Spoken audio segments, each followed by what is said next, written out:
All right, let's resume our journey here. Working our way past milepost 27. So again, we're kind of in this upland area.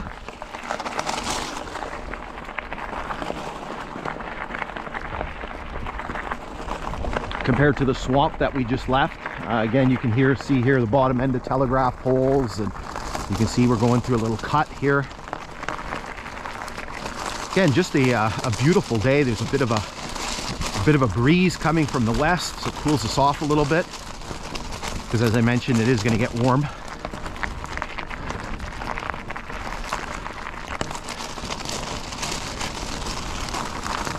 Okay, I'm going to zip you ahead a little bit here. We'll keep our eyes open. When we were coming east, right up here, there was a bear, which, you know, I always get people like, do you see wildlife? Oh, never see any wildlife, hardly any. And 2 years in a row. So I saw one bear last year, and I saw one this year, and this one was way up ahead. I could barely even see it. I could just see this black dot kind of moving around, but when we went by, I was quite cautious. I actually unbuckled the strap on my K-bar knife just to be safe.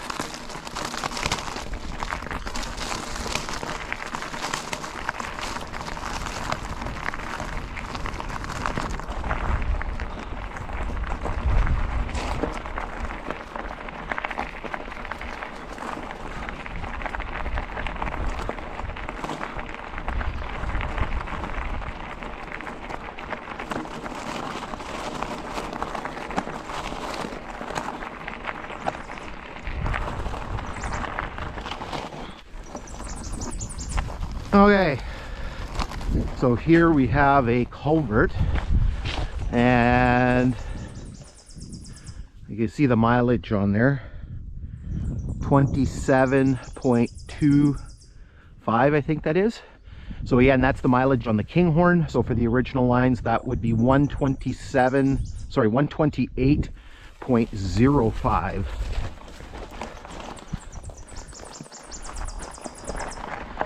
All right, let's just keep plugging along. We have a stop coming up right up here.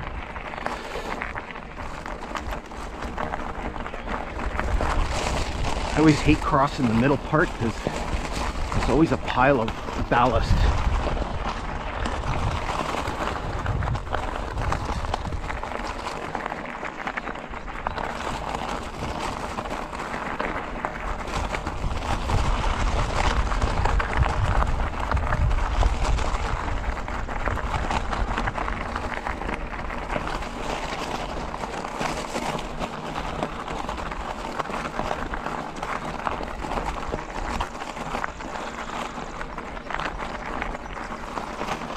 All right, so here you can see there's a telegraph pole.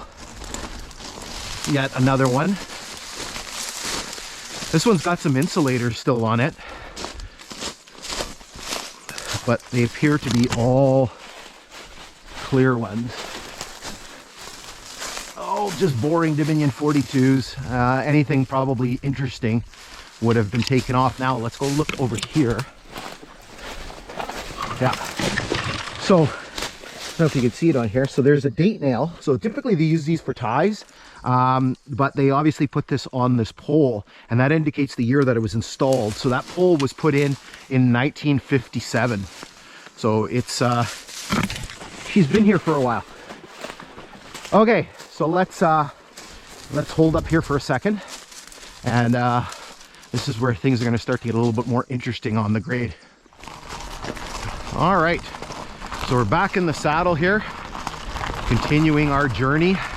Now, as I mentioned, this is where things are going to start to get a little bit more interesting in terms of the railway line. There's some kind of really unique things with regard to how they kind of constructed the line here. So here you can see yet again another telegraph pole. That one's got a 1957 date nail. Now, you'll notice on this side, you'll see some crib work. So we've talked about this a lot. So there used to be two pole lines running down the side of the grade here. So on the north side was the telegraph line, and then on the south side for many years there was a power line. And on old maps and stuff you'll actually see the power line being indicated. So here we're passing through this little pond. You can see the railway line was kind of built cutting right through the pond. Here we're losing our the shade. It's going to get nice and bright and sunny now. For the next little bit, the railway grade basically cuts through a series of lakes. So this one's a bit of a pond. I'm guessing probably historically all of these ponds were all kind of linked in together.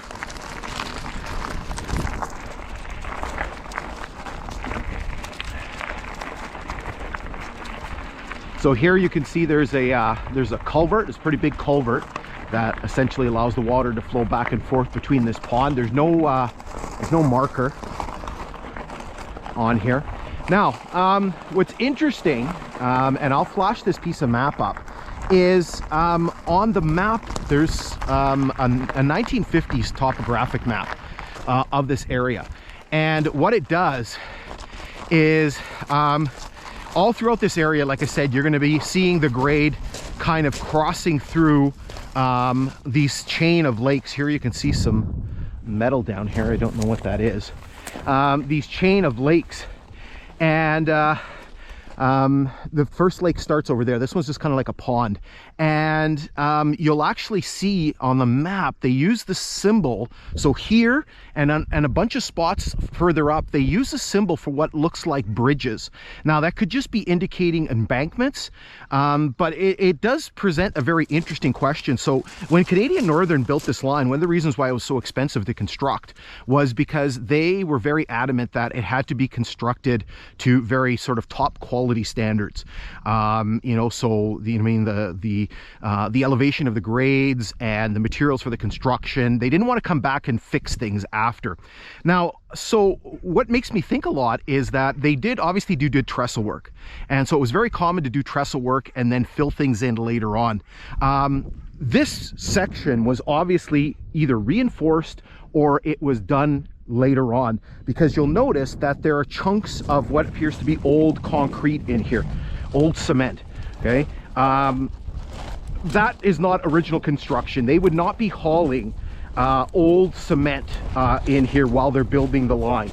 They would have used natural fill, right? So you can see kind of more of it here. You can see what looks like a piece of a pipe down there.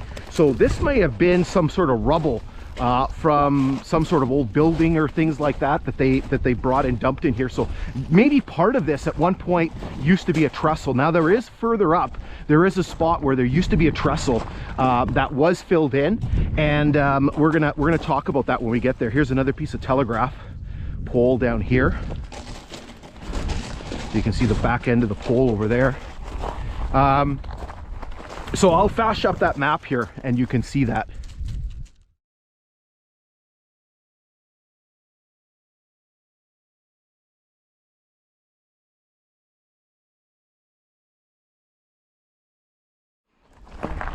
Okay, let's keep going. You see all kinds of remnants here. There's all kinds of spikes and stuff on the side of the grade.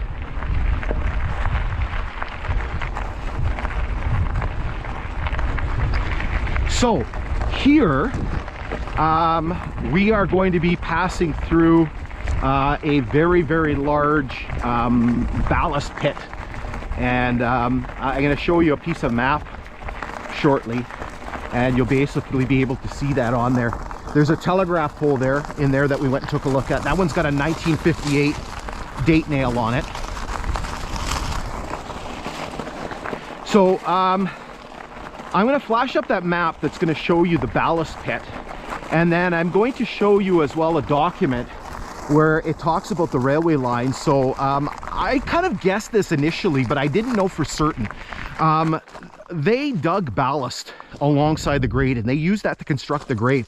So I don't know if this was an original ballast pit or if this was put in later, but all along this area, right? Because geologically, we're kind of going through all these little glacial lakes, right? And typically you got a lot of, you know, like these little till ponds, right? And you get a lot of till build up around them, right? So it's a great source of gravel. You can see sort of this big sandy ridge here, okay? So they would have used that material for construction. And so again, I don't know if this ballast pit was original or if it was put in later on, but it's pretty extensive, so I'll show you that.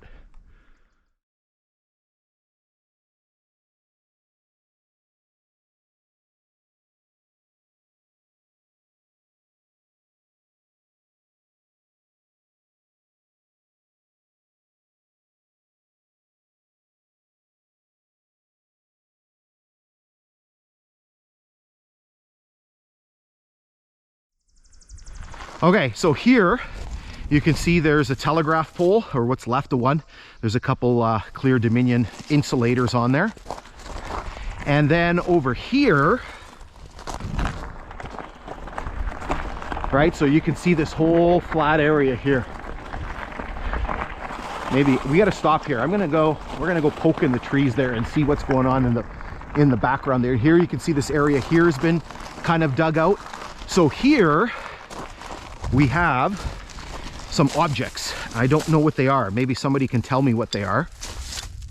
Don't fall over. I've seen some of this stuff before. Like, let me take my helmet off here. So I've seen this kind of thing before. I don't know what that is, but I've seen it alongside the railway grade. Maybe let me do this so you can see it properly. And then we have all kinds of pieces of metal. And then here's another one of these things. And then I don't know what the heck this thing is.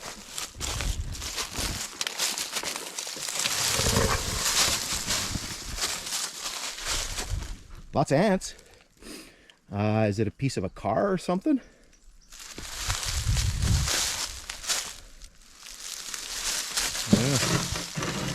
Looks like it's been here for a while. Okay, let's, just for curiosity's sake,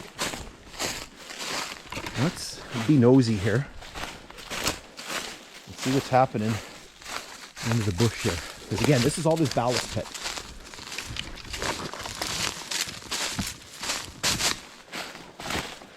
So you would assume that maybe they had, maybe there, must have had a track or something running into here. Yeah, you can see this is all flattened out in here.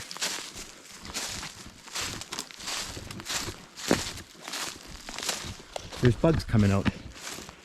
I guess this is, thank God it's our last weekend of hiking, because it's not going to be pretty once the bugs come out.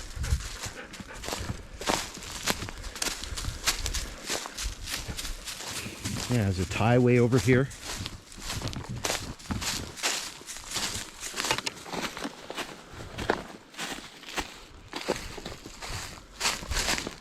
Again, so much easier to see things when the leaves are down. Okay, so let's jump back up on the grade and make our way. We're going to start turning to the north here. So we have a very unusual situation. Of course, my bike fell over. Okay, let's get going here in a minute.